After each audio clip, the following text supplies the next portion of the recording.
ያው እንግዲህ በሚታየው መልኩ ቆንጆ ሆኖ በስሎልናል። ይሄ እንደዚህ በሚያምር መልኩ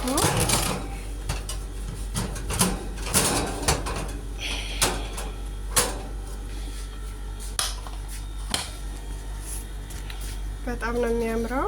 በዛ ላይ ስፖንጅ ነው። እንዴት እንደሚያምር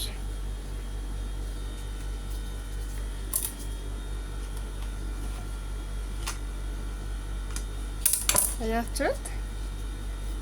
ፍርፍር ብሎ የሚያምር ሆኖ በስሎልናል። በቃ አሁን ሰዋቸው ተኝተዋል። እዛው ይቆይና እንዳይቀዘቅዝ ሲነሱ ይሄዳል ማለት ነው። አሁን ፈጣየር እንሰራለን እንደ ስነፑን አድርገን ግን በሚያምር በፍላወር በሆነ ዲዛይን ማለት ነው። እዚህ ጋር ፓትራለኝ ሊጤን ከሶስት ከፍዬ 3 ቦታ ሰርክል አድርጌ አዘጋጅቼዋለሁ። እዚህ ጋር አንድ እንቁላል አለኝ በኋላ ከላይ የምቀባው። እዚህ ጋር የቀረፋ ዱቄት አለኝ። እዚህ ጋር ቡኒ ስኳር፣ እዚህ ጋር ደግሞ ቅቤ አለኝ መሀሉ ላይ ለምንቀባውና ፓትራችን ለምንቀባው ማለት ነው። አሁን ምንድነው የምናደርገው? የመጀመሪያው ስራችን የሚሆነው ፓትራችን ቅቤ እንቀባለን።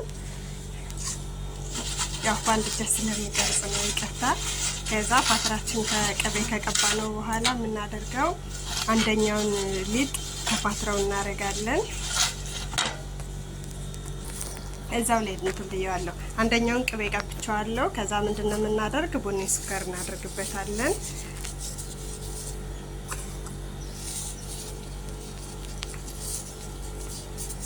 ከዛ የቀረፋ ዱቄት።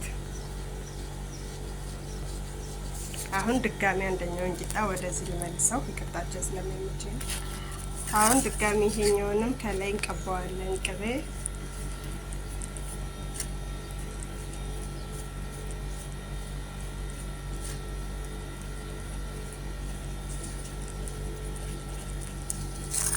ከዛ እንደ ቀድሞ ስኳር ቡኒ ስኳር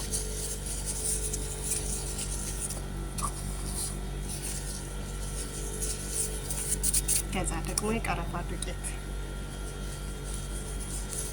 አሁን ድጋሚ የቀረውን ቂጣ ከሊጥ ከላይ እናድርገውና አሁን እዚሽ መሀሏ ላይ ለዲዛይን እንዳይቆረጥብን ማለት ነው ሳህን እናደርግበትና የቀረውን እንደዚህ እንቆራርጠዋለን።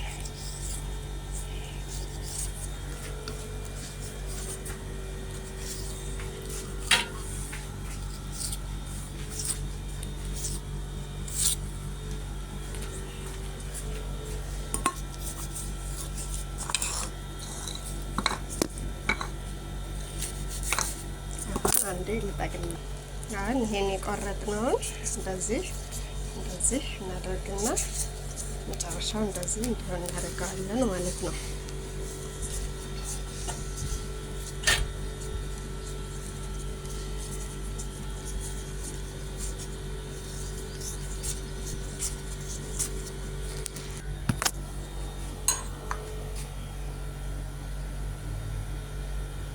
አሁን ሊጣችን ተዘጋጅቶ ጨርሷል። ትንሽ ኩፍ ብሏል። አንደኛው ትንሽ ቀራል። አንድ እንቁላል የተውናታለች እዚህ ጋር እሷን እንመታትና እንቀባዋለን ለከለር ላይ ማለት ነው። በነገራችን ላይ ሊጡ እንዴት እንዳዘጋጀሁት አልነገርኳችሁም። አሁን ለዚህ ለሁለቱ የሆነኝን የተጠቀምኩት አጠቃላይ 3 ኩባያ ዱቄት፣ 1 ፍንጃል ስኳር፣ በትንሿ ማንኪያ ጨው፣ ትንሽዬ ማንኪያ ፒክን ፓውደር፣ ሀሊብ ፓውደር 3 ማንኪያ እና ደግሞ ትንሽዬ የቀለጠ ዝብደ ተጠቅሜ ነው ካሜራ አድርጌ ነው ያቦካሁት ማለት ነው። ከዛ በኋላ ያው ሊጡን እንዳያችሁት ከ6 ቦታ ቆርጬ ለሁለት እቃ እንዲሆን ነው ያደረኩት። ለእናትና ለኛ ስለሆነ በሁለት እቃ አድርጌው ነው እንጂ ከፍ ባለ ፓትር አድርጋችሁ በአንድ እቃ ብትሰሩት የበለጠ ዲዛይኑ ያምራልኝ። እኔ ያው በሁለት እንዲሆን ስለፈለኩ ነው አነስ ያደረኩት። አሁን በቃ እንቁላላችን እንደዚህ እንቀባዋለን። ተወሰነ እስኪነሳልን እንጠብቀውና ኦቨን ውስጥ በ180 ዲግሪ ቅድሚያ ከታች አብስለን ከዛ ከላይ ትንሽ ቀላ ሲል እናወጣውና ስኳር ነጭ ስኳር ፓውደር እንነሰንስበታለን ለዲኮር ማለት ነው። በቃ ሊጣችን ተነስቷል፣ ወደ ላይ መጥቷል። ስለዚህ ኦቨናችንን እናበራለን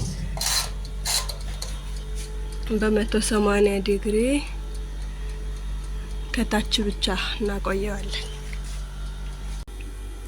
ያው እንግዲህ በሚታየው መልኩ ቆንጆ ሆኖ በስሎልናል። ይሄ እንደዚህ በሚያምር መልኩ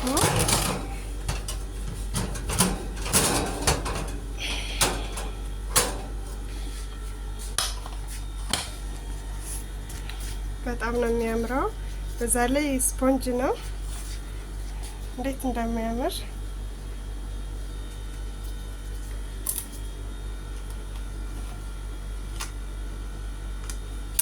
አያችሁት? ፍርፍር ብሎ የሚያምር ሆኖ በስሎልናል። በቃ አሁን ሰዋቸው ተኝተዋል። እዛው ይቆይና እንዳይቀዘቅዝ ሲነሱ ይሄዳል ማለት ነው።